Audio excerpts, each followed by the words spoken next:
யாதும் ஊரே யாவரும் கேளீர். ஹாய் ஹலோ வணக்கம். இந்த வீடியோவில் நாம் சென்னை பக்கத்தில் முகலாயர்களால் கட்டப்பட்ட ஒரு கடற்கரை கோட்டையை தாங்க பார்க்க போகிறோம்.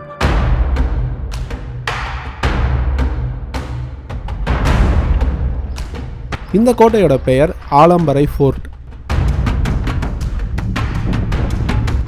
டெல்லி ஆண்டு வந்த முகலாயர்கள் எதுக்காக சென்னை பக்கத்தில் கோட்டை கட்டினாங்க, 17ஆம் நூற்றாண்டில் இந்த கோட்டை எப்படி இருந்திருக்கலாம்னு நிறைய தகவல்கள் இந்த வீடியோவில் உங்களுக்காக காத்துட்ருக்கு.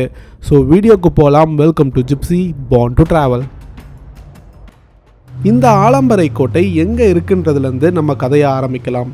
சென்னையிலேருந்து ஈசிஆர் வழியாக பாண்டிச்சேரி போகிற வழியில் 116வது கிலோமீட்டரில் மரக்காணம்க்கு முன்னாடி கடப்பாக்கம் பக்கத்தில் இந்த ஆலம்பரை கோட்டை இருக்குது. இந்த கடப்பாக்கம் பாலத்தை தாண்டி உள்ளே வந்தீங்கன்னா ஊரோட கடைசியில் ரோடு முடிகிறதே இந்த ஆலம்பரை கோட்டையில் தாங்க.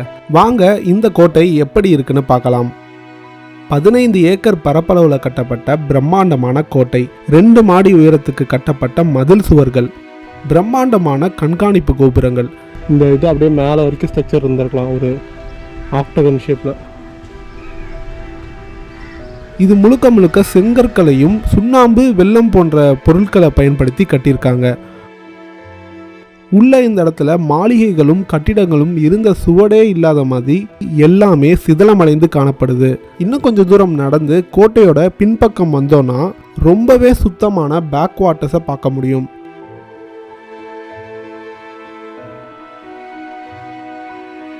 அதுக்கப்புறம் சின்ன தீவு மாதிரி கடற்கரையோட மணல் திட்டு கொஞ்சம் தூரத்தில் இருக்கு. அதையும் தாண்டினோன்னா அகண்டு விரிஞ்சிருக்க கடல் தான்.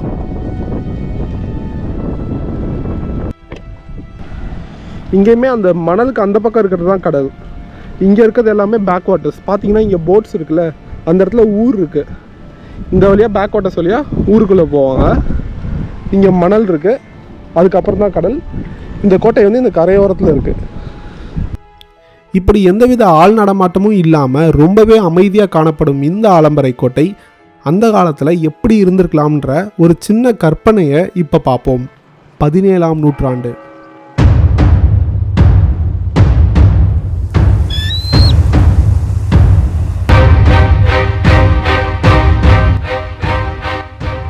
கிபி 17ஆம் நூற்றாண்டில் டெல்லியை மையமாக வைத்து இந்தியாவோட பெரும்பாலான பகுதிகளை ஆண்டு வந்த முகலாயர்கள் தங்களோட வர்த்தக தேவைக்காகவும் தங்களோட தொடர்பை கடல் தாண்டி விரிவாக்கம் செய்யணுன்றதுக்காகவும் ஒரு பாதுகாப்பான கடற்கரை கோட்டையையும் அதோட சேர்த்து ஒரு சின்ன துறைமுகத்தையும் கட்ட திட்டமிடுறாங்க.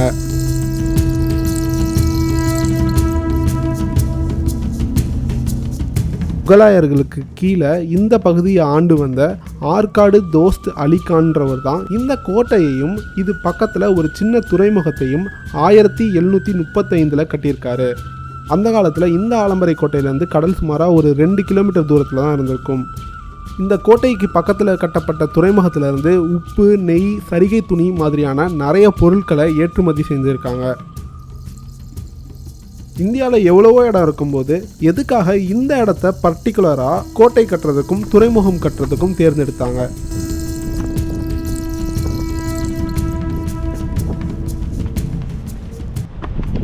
அதோட பதில் என்னன்னா, இந்த ஆலம்பரை கோட்டை இருக்க இடம் நிறைய ஸ்ட்ராட்டஜிக்கல் அட்வான்டேஜஸை கொண்டு இருக்கு. கம்ப்ளீட்டாக ஒரு அவுட்டர் ஸ்ட்ரக்சர் மட்டும்தான் இருக்குது. பார்த்தீங்கன்னா தெரியும், இந்த ஒரு வால் தெரியுதுங்களா? இந்த வால் எவ்வளோ நீளம்னா, இங்கே ஒரு ஸ்ட்ரக்சர் இருக்குது. இங்கேருந்தே 1/2 கிலோமீட்டர் இருக்கும் அந்த இடம். அங்கேருந்து இப்படி வந்து இந்த கோட்டையோட அவுட்சைட் வந்து இங்கே பாருங்கள். ஒரு கோட்டையோட அவுட்டர் வாலோட திக்னஸ் எவ்வளோ வந்துருக்கு பாருங்கள். அப்படியே போய் அங்கே வந்து ஒரு பெரிய மேசிவ் ஸ்ட்ரக்சர் இங்கே வந்திருக்கு. உதாரணத்துக்கு இந்த கோட்டையை சுற்றி இருக்க பேக் வாட்டர்ஸ் ஒரு இயற்கை அரண் மாதிரி இந்த கோட்டையை பாதுகாக்கும். அதே சமயம் துறைமுகத்தில் இருக்க கப்பலை ரொம்பவே வேகமாகவும் எளிதாகவும் ஆக்சஸ் பண்ண முடியும்.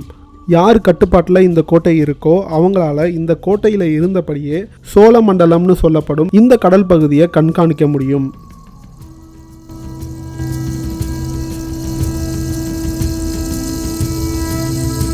கோட்டையோட நுழைவாயிலில் ஒரு போர் யுத்தி பயன்படுத்தியிருக்காங்க. நம்ம நேராக உள்ள வந்து வலது பக்கம் 90 டிகிரி திரும்பி நேராக போய் இடது பக்கம் 90 டிகிரி திரும்பினாதான் கோட்டைக்கு உள்ளேயே போக முடியும். போர் சமயத்தில் வீரர்கள் அதிவேகமாக உள்ளே வரும்போது முதல்ல உள்ளே வந்தோன்னே 90 டிகிரி திரும்பும்போது அவங்களோட வேகம் குறைஞ்சிரும். மறுபடியும் வேகமாக போய் 90 டிகிரி லெஃப்டில் திரும்பும்போது மறுபடியும் அவங்களோட வேகம் குறையும். இந்த சமயத்தில் இந்த கோட்டையோட மதில் சுவர்களில் இருக்கவங்க அவங்கள ஈஸியாக அட்டாக் பண்ண முடியும். இந்த கோட்டையை சுற்றி இருக்க கண்காணிப்பு கோபுரங்களில் பீரங்கி மாதிரியான ஆயுதங்களையும் எளிதாக எடுத்துகிட்டு போகிற மாதிரி வடிவமைச்சிருக்காங்க. இப்படி பார்த்து பாதுகாப்பான விஷயங்களோட கட்டப்பட்ட இந்த கோட்டை எப்படி அழிந்தது? அதற்கான பதிலை ஒரு வரியில் சொல்லணும்னா, right fort at the wrong time. இந்த ஆலம்பரை கோட்டை கட்டப்பட்ட அதே நூற்றாண்டில் சென்னையில் ஆங்கிலேயர்களும் பாண்டிச்சேரியில் பிரெஞ்சுக்காரங்களும் காலனித்துவம்காக அவுட் போஸ்ட் நிறுவியிருந்தாங்க. ஆங்கிலேயர்கள் பிரெஞ்சுக்காரங்கள்னு 2 பேருக்குமே இந்த கோட்டையோட முக்கியத்துவம் புரிஞ்சிருந்தது. 1746 French east Indian company Chennai George கோட்டையை கடல்வழி தாக்குதல் நடத்தி கைப்பற்றுறாங்க. 1746 3 வருஷம் சென்னை பிரெஞ்சு கண்ட்ரோலில் இருந்திருக்கு. இந்த டைம்லைனில் சென்னை அண்ட் பாண்டிச்சேரி பிரெஞ்சோட கட்டுப்பாட்டில் இருந்திருக்கு. அப்போ ஆலம்பரை கோட்டையை வைத்திருந்த ஹைதராபாத் நவாப் இவங்களோட பகை வளர்க்காமல் நட்பு பாராட்டி சென்னைக்கும் பாண்டிச்சேரிக்கும் நடுவில் இருக்க இந்த ஆலம்பரை கோட்டையை பிரெஞ்சு கவர்னரான டியூப்ளெக்ஸ்ன்றவருக்கு அன்பளிப்பாக கொடுத்துட்றாரு. இதே நேரம் பிரிட்டிஷ் ஈஸ்ட் இந்தியன் கம்பெனி என்ன பண்ணுறாங்கன்னா, கனடாவில் இருக்க ஒரு இடத்த பிரெஞ்சுக்காரங்களுக்கு கொடுத்துட்டு சென்ட் ஜார்ஜ் கோட்டையை ஒப்பந்த ரீதியாக மீட்டெடுக்கிறாங்க. ஸோ இதன் பிறகு என்ன ஆகுதுன்னா, சென்னை ஜார்ஜ் ஃபோர்ட்டை பிரிட்டிஷ் கையிலையும் ஆலம்பரை கோட்டையும் பாண்டிச்சேரியும் பிரெஞ்சு ஈஸ்ட் இந்தியன் கம்பெனி கட்டுப்பாட்டில் இருந்திருக்கு. தொட்ட பகை விடாதுன்னு சொல்லுவாங்க. 1758 பிரிட்டிஷ் போய் பாண்டிச்சேரியை படையெடுத்து ஒரு பெரிய தாக்குதல் நடத்தி வெற்றி பெறுறாங்க. அவங்க திரும்பி சென்னைக்கு போகும்போது இந்த ஆலம்பரை கோட்டையில் ஒரு பெரிய தாக்குதல் நடத்தி இதை திரும்ப பயன்படுத்த முடியாத அளவுக்கு சேதப்படுத்திடுறாங்க. இது மட்டும் இல்லாமல் இயற்கை ஒரு பக்கம் புயல், மழை, பூகம்பம், 2004 சுனாமி மாதிரியான நிறைய பேரிடர்கள் இந்த கோட்டையை ஒரு பக்கம் சூறையாடி இருக்கு. இப்போ நாம் பார்க்குற எஞ்சி இருக்க சுவடுகள் ஆலம்பரைன்னு ஒரு இடமும் கடற்கரை கோட்டையும் அது கடந்து வந்த வரலாற்றையும் தாங்கி நிற்கிது. இந்த ஆலம்பரை கோட்டை வெறும் வரலாற்று சிறப்பு மிக்க இடமா மட்டும் இல்லாமல் கடல், காற்று, பேக் வாட்டர்ஸ்னு இயற்கையோடு ஒன்றி அதே சமயம் நம்மளோட கடந்து வந்த காலத்தையும் கண்ணெதிர காட்டுது. உங்களுக்கு பீச் ஹிஸ்டாரிக்கல் பிளேஸ் பிடிக்கும்னா கண்டிப்பாக இந்த ஆலம்பரை ஃபோர்ட்டை விசிட் பண்ணுங்கள். இதே போல் நிறைய வரலாற்று சார்ந்த தகவல்கள் தெரிஞ்சுக்க நம்ம சேனலை சப்ஸ்கிரைப் பண்ணிக்கோங்க. வேறு ஒரு நல்ல வீடியோவில் உங்களை மீண்டும் சந்திக்கிறேன். Until then, bye from Gypsy, born to travel.